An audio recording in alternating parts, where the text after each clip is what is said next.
नमस्कार my dear students, मैं राजीव गौड़ और आज मैं बेटा आपको नेक्स्ट वीडियो कराऊंगा अकाउंट्स की 11th की। इसमें मैं आज आपको rules of debit and credit सिखाऊंगा और बेटा ये बहुत ज़्यादा इम्पोर्टेंट रूल्स हैं अकाउंट्स के। अकाउंट्स का सबसे ज़्यादा important part he rules of debit and credit है। ये लाइफ में कभी भी आपका पीछा नहीं छोड़ेंगे।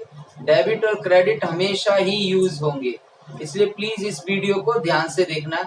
दो वीडियो में जाकर ये आपको डेबिट एंड क्रेडिट के रूल समझ में आएंगे और इनको प्लीज ढंग से देखना। तो देखिए बेटा, डेबिट और एक है क्रेडिट, इनका कोई प्रॉपर मतलब नहीं है। डेबिट को नाम बोलते हैं, क्रेडिट को जमा बोलते हैं, इसको इतना ध्यान रखने की जरूरत नहीं है, लेकिन इनका रोल पूरा का पूरा अकाउंट्स में इन्हीं का रोल है। अगर अकाउंट सीखना है तो डेबिट और क्रेडिट आना जरूरी है आपके लिए। तो देखिए बेटा, rules of debit and credit में सिंपल फॉर्म में सिखाऊंगा। जो मैंने अभी तक बताया है आपको उसके आधार पर लेकर मैं चलूंगा, इसलिए बेटा ध्यान से देखना। देखिए, मान लीजिए ये एक फर्म है, Sharma readymade garment shop. Sharma readymade garment shop, ये एक फर्म है। मैंने क्या बताया था बेटा, हमेशा फर्म के पॉइंट ऑफ व्यू से एंट्री करते हैं, ऑनर के पॉइंट ऑफ व्यू से एंट्री नहीं करते।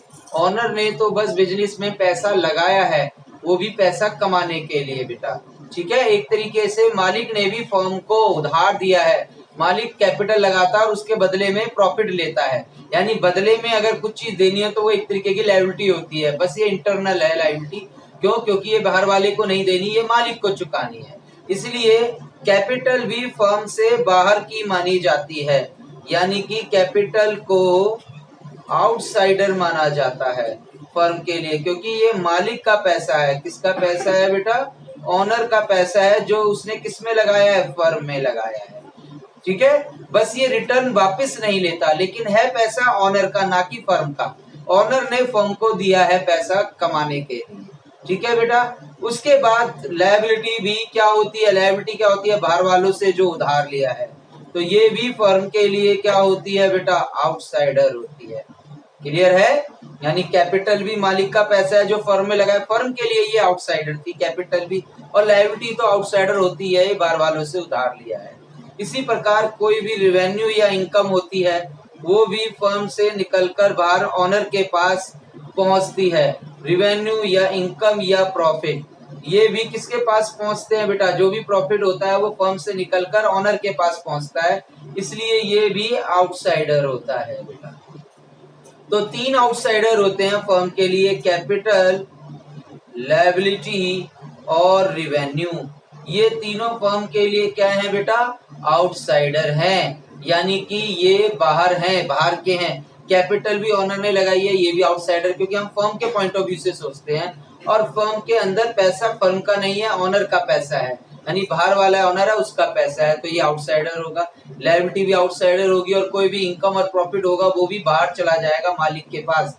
किसके पास चला जाएगा बेटा? मालिक के पास, ऑनर के पास, इसलिए ये भी आउटसाइडर होगा। तो ये तीन चीजें आउटसाइडर होती हैं।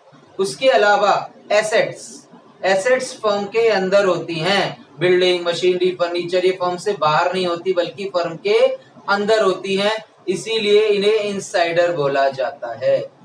यानी एसेट्स क्या हो गई बेटा? इनसाइडर, क्योंकि ये फर्म के अंदर हैं, जबकि कैपिटल, लायबिलिटी और रेवेन्यू फर्म के आउटसाइडर होती हैं। इसी प्रकार से जितने भी एक्सपेंसेस खर्चे होते हैं वो भी फर्म के अंदर ही होते हैं, इसलिए एक्सपेंसेस भी क्या होते हैं बेटा? इनसाइडर होते हैं।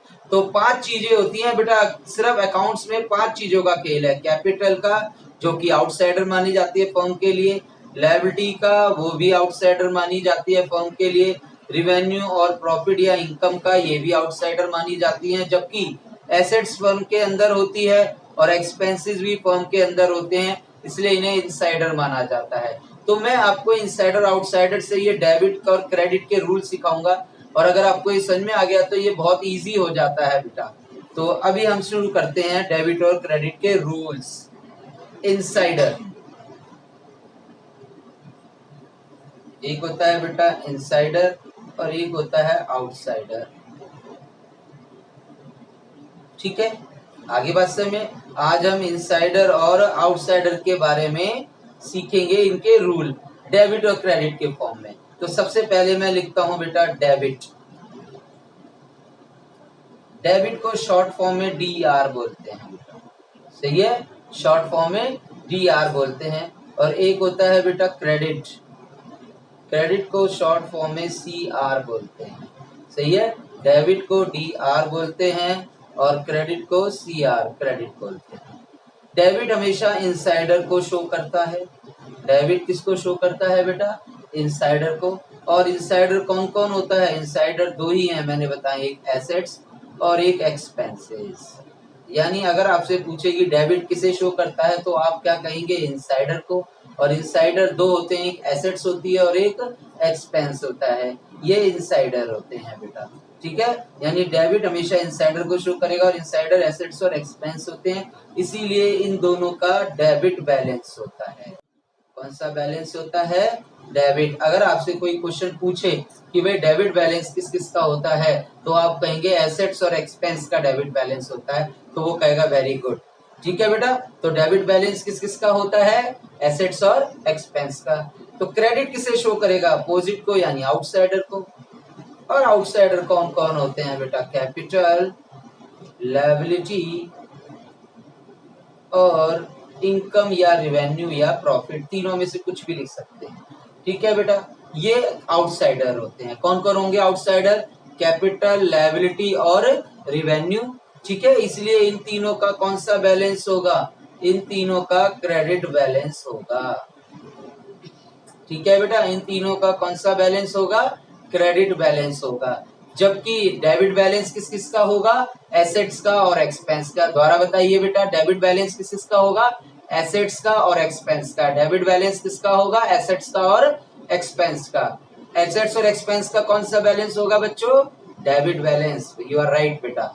उसके अलावा क्रेडिट बैलेंस किस किस का होता है, कैपिटल का, लायबिलिटी और रिवेन्यू का। कैपिटल, लायबिलिटी और रिवेन्यू का कौन सा बैलेंस होगा बेटा, क्रेडिट बैलेंस। क्रेडिट बैलेंस किसका होगा बेटा, कैपिटल का, लायबिलिटी का और रिवेन्यू का, इनका क्रेडिट बैलेंस होता है। क्लियर है।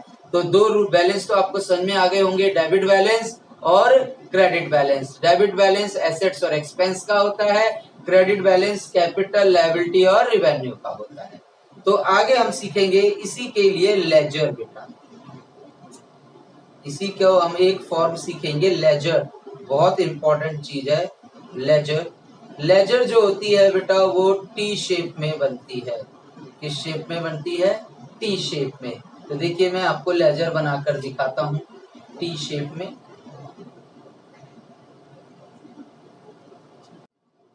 ये कौन सी शेप हो गई बेटा, ये टी शेप हो गई, ठीक है। इसमें जो लेफ्ट हैंड साइड होती है वो डेबिट को शो करती है, लेफ्ट हैंड साइड डेबिट को शो करती है बेटा, और राइट हैंड साइड क्रेडिट को शो करती है। यानी हमेशा लेफ्ट हैंड पर डेबिट आएगा एंड राइट हैंड पर क्रेडिट आएगा। ये डेबिट का साइड हो गई, ये क्रेडिट की साइड हो गई। यानी डेबिट की एंट्रीज इस साइड होंगी और क्रेडिट की एंट्रीज इस साइड होंगी। और एंट्रीज कैसे होंगी देखिए वो मैं बता देता हूँ अभी आपको। सबसे पहले आएगी डेट, जिस डेट को एंट्री होंगी आप वो डेट लिखेंगे यहाँ पर। फिर आएगी एंट्री पार्टिकुलर, जो एंट्री होगी वो यहाँ पर लिखेंगे आप। क्लियर है। फिर आता है लेजर फोलियो, LF या JF, लेजर फोलियो। और फिर आता है अमाउंट, जो उसका अमाउंट है, डेबिट का ही आएगा। ऐसे ही क्रेडिट साइड में भी आप लिखेंगे डेट, फिर लिखते हैं पार्टिकुलर्स, फिर लिखते हैं लेजर फोलियो और अमाउंट। दोनों तरफ सेम होगा बेटा, देखो दो पार्ट हो गए ना डिवाइड। ये डेबिट साइड हो गई जिसमें डेट, जिस डेट को एंट्री होगी वो डेट यहाँ आएगी, डेबिट की एंट्री, डेट यहाँ आएगी, उसकी एंट्री यहाँ आएगी और उसका अमाउंट इधर आएगा। ऐसे ही क्रेडिट की डेट इधर आएगी, उसकी एंट्री इधर आएगी और अमाउंट यहाँ आएगा। जैसे फर्नीचर है, फर्नीचर हमारी एसेट होती है। हमने 1 लाख का फर्नीचर खरीदा 5 जनवरी को, तो मैं यहाँ पर लिखूंगा 5 जनवरी, सही है बेटा। यहाँ पर मैंने क्या खरीदा, फर्नीचर, तो मैं फर्नीचर लिख दूंगा। क्लियर है। आगे बात समय और अमाउंट में 1 लाख लिख दूंगा, सही है बेटा। आगे बात समय ऐसे लिखते हैं। अगर कोई लायबिलिटी बढ़ेगी तो मैं यहाँ लिखूंगा, जिस डेट को बढ़ेगी वो डेट यहाँ डालूंगा, लायबिलिटी का नाम यहाँ लिखूंगा और यहाँ पर अमाउंट डालूंगा। जैसे मैंने लोन लिया 10 जनवरी को, तो तो 10 जनवरी को लोन लिया तो बेटा लोन इधर आएगा, है ना बेटा, और उसका अमाउंट इधर आ जाएगा। अभी हम इसको प्रॉपरली सीखेंगे। आज तो मैंने सिर्फ आपको मेन ये बताया है कि डेबिट की दो साइड होती हैं, एक डेबिट साइड और एक क्या होती है बेटा क्रेडिट साइड। डेबिट साइड में बेटा डेबिट की एंट्रीज होंगी, क्रेडिट साइड में क्रेडिट की एंट्रीज होंगी।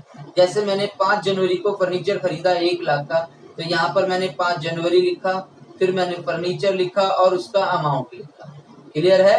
क्रेडिट वाली इधर आएंगी, ठीक है बेटा। तो बहुत सारी एंट्रीज होंगी, उन्हें मैं यहाँ बताऊंगा आगे आगे जो रूल सीखेंगे। अभी मैंने टी शेप बनाना सिखाया, जिसमें ये लेफ्ट हैंड साइड होती है और ये राइट हैंड साइड होती है। आप डेट समझ गए होंगे जिस डेट को आएगी, आप पर्टिकुलर समझ गए जो एंट्री होगी और उसका अमाउंट सीख गए। आप कहेंगे सर ये लेजर फोलियो LF क्या होता है? इसे लेजर फोलियो बोलते हैं बेटा, और ये पेज नंबर के लिए होता है।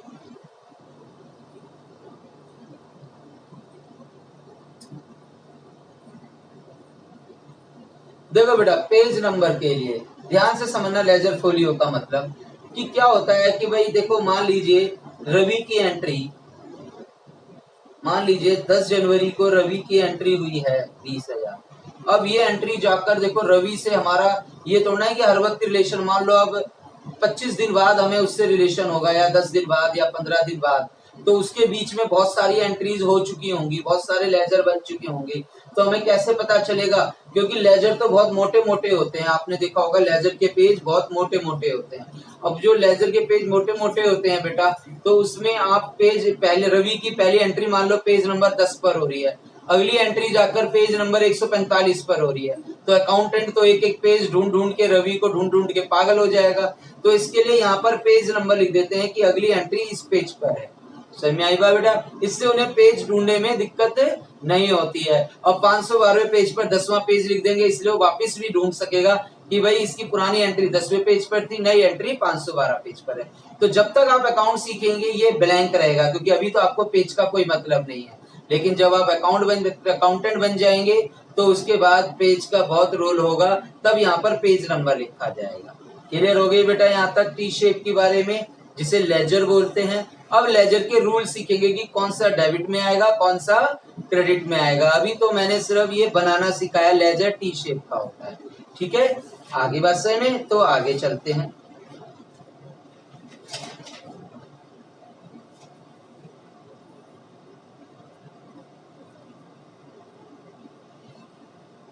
हाँ तो बेटा टी शेप सीखने के लिए मैं 5 टी आपको बनाकर दिखाता हूँ, 5 लेजर।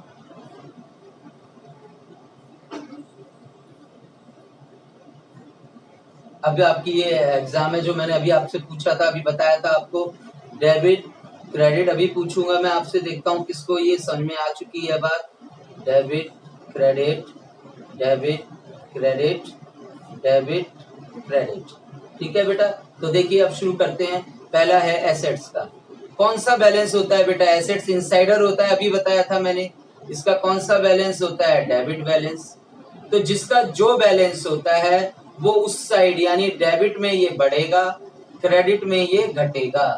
क्लियर है? यानी अगर हम फर्नीचर खरीद रहे हैं, अभी मैंने पीछे बताया था, तो फर्नीचर डेबिट में आएगा क्योंकि खरीदने से बढ़ रहा है, फर्नीचर हमारी एसेट होती है। और अगर हम फर्नीचर बेच रहे हैं तो कम हो रहा है, तो वो क्रेडिट साइड में आएगा।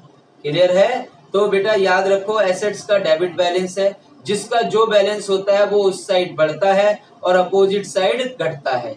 तो जिस साइड बढ़ रहा है वो प्लस हो जाएगा, जिस साइड घट रहा है वो माइनस। तो रूल बन जाएगा एसेट का रूल बेटा। एसेट का क्या बन जाएगा? रूल। कौन सा बैलेंस होता है एसेट्स का? Debit balance. इसके लिए इसका सिंपल सा रूल होगा, इंक्रीज इन डेबिट साइड। ये रूल आपको याद रखना है बेटा, इंक्रीज इन डेबिट साइड। ये एसेट्स किस साइड बढ़ती है? डेबिट साइड बढ़ती है। और डिक्रीज इन क्रेडिट साइड, और अगर घटती है तो किस साइड घटती है बेटा? क्रेडिट साइड घटती है। बात समझ में आई या नहीं आई बेटा? ठीक है, आ गई होगी, मुझे पता है कि एसेट्स का डेबिट बैलेंस होता है, इसलिए डेबिट में बढ़ेगा, क्रेडिट में घटेगा, नॉर्मली याद रखो। और मैंने पीछे बताई है कि कौन डेबिट होता है कौन क्रेडिट। ऐसे ही एक्सपेंसेस होते हैं बेटा। एक्सपेंसेस का भी मैंने बताया था डेबिट बैलेंस होता है, इसलिए ये भी डेबिट में बढ़ेगा और क्रेडिट में घटेगा। ठीक है ना बेटा।